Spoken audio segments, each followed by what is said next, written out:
So Samsung just launched the 10th generation of their Galaxy Tabs, which is a pretty big milestone, right? I was hoping they'd go all out to celebrate the 10th anniversary, but that's not really what happened.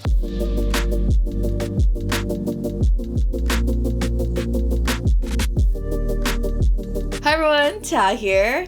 So this is the Galaxy Tab S10 Plus, and I went with the plus size because if you haven't heard, there isn't an 11-inch model this year. It's either this or the ultra size one now. I loved last year's Tab S9. It was the most affordable, finally had an OLED screen, and was super portable. But I guess the market is just moving towards bigger tablets that are way more like laptop replacements. So the upgrades this year includes a new processor, faster Wi-Fi, and anti-reflective coating for the display, and oh, they added this AI button on their keyboard covers. That's basically it.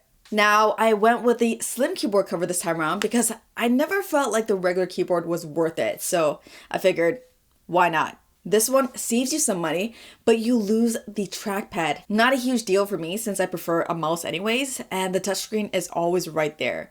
I like that the keyboard is one single piece. It feels a lot more stable and is way more lap friendly. The typing experience is decent and the shortcuts at the top are really helpful to have. I don't love that it offers zero protection for the sides of the tablet and doesn't have backlighting, which is a bummer. The biggest drawback though is that it only supports a single viewing angle. Because of that, I've had to get pretty creative for note taking. Eventually, I also discovered that you can use it like this, and now it's at an almost perfect angle for writing notes. It's still a bit pricey, but not as overpriced as the regular keyboard cover. The new AI button can be set to launch either Bixby or Gemini. I'd imagine that's a pretty easy choice for most people. You can actually switch between them with a keyboard shortcut, which is nice. If you're already working in an app, I love that the button neatly launches Gemini in this 30% split screen view. I like it for brainstorming, simplifying complex terms, or just getting past a writer's block. Once you're done, press it again, Gemini closes and whatever app you're in goes right back to full screen. It's honestly pretty slick. Now, the anti-reflective coating is probably the only upgrade this year that you'll actually notice during day-to-day usage. I really liked it on the Galaxy S24 Ultra and it's just as good on here. I'd say it cuts down on reflections by like 60%. If you're like me and keep your tablet in dark mode 24/7, the screen doesn't look like a mirror anymore, which makes everything way easier to see. They didn't make the screen brighter, but cutting down the glare makes a noticeable difference outdoors. Besides that, the screen is basically the same as last year's, which is fine because it's a great OLED display. You get that smooth 120Hz refresh rate and a 16:10 aspect ratio that's ideal for watching videos. But here's the thing. Galaxy Tabs used to be the best tablet screens on the market. That was a key selling point for them. But now the new iPad Pros have OLED screens that get even brighter, so they've kind of lost that edge. One of the coolest things about Galaxy Tabs is how well they work with Samsung phones. They've taken a page from Apple's playbook to create their own ecosystem. For example, if you're browsing on your phone, you can easily switch to your tablet and pick up right where you left off. I also love being able to take calls or reply to messages right on the tablet, especially when my phone's not around. Quick Share is Samsung's take on AirDrop, and it makes sending files super easy.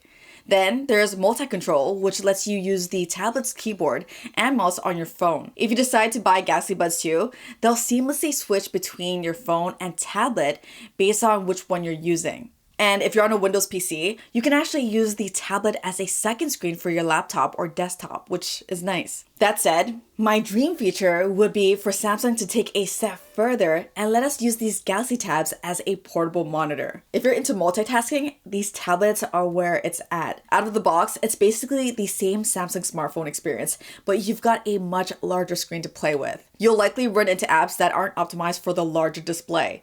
But to Samsung's credit, they built in settings to force apps to work in landscape and even stretch them to fill the entire screen.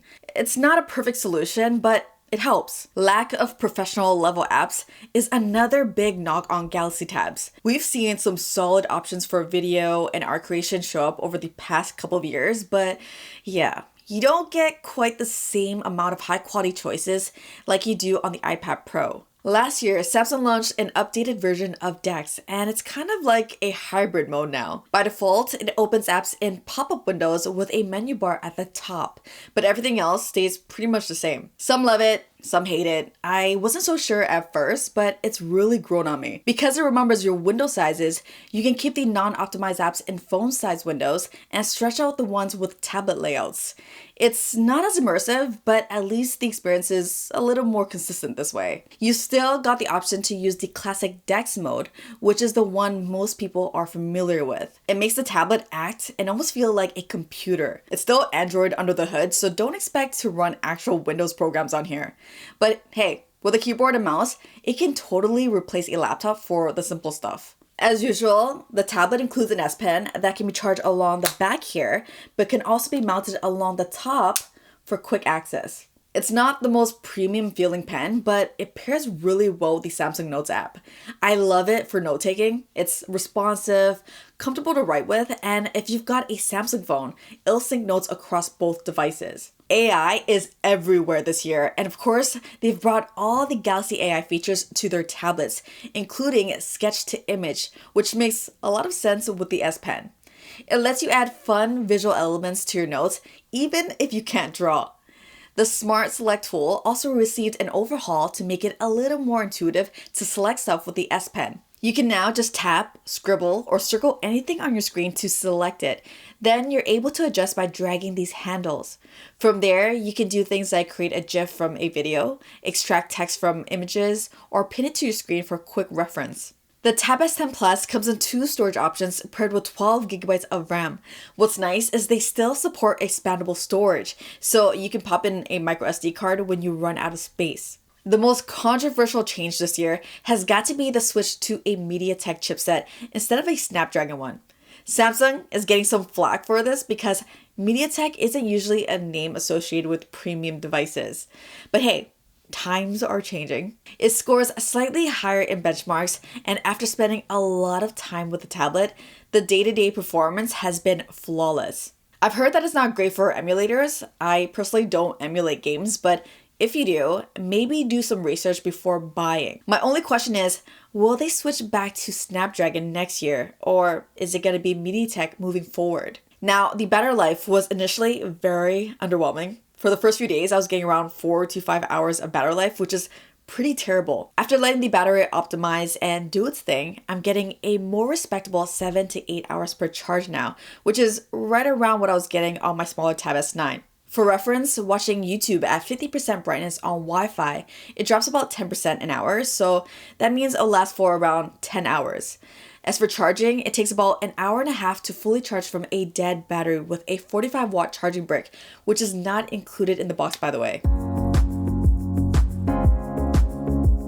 Overall, the Galaxy Tab S10 Plus isn't the significant leap forward I was hoping for, especially for its 10th anniversary. The AI features can be interesting, and I'm sure plenty of people will find them helpful, but I would have loved to see some more upgrades. And personally, I'm kind of disappointed to see my favorite size get discontinued. On the bright side, it's the first Samsung tablet to get 7 years of Android and security updates. Having updates until 2031 is pretty amazing, so kudos to Samsung for that. It's the best Samsung tablet that you can buy, but unless you're getting a killer deal or absolutely need a tablet right now, I'd hold off until next year. The 2025 processor from both Snapdragon and MediaTek are looking like they're going to be a massive jump over this generation. As usual, thank you so much for watching. Until the next one, I'm out of here.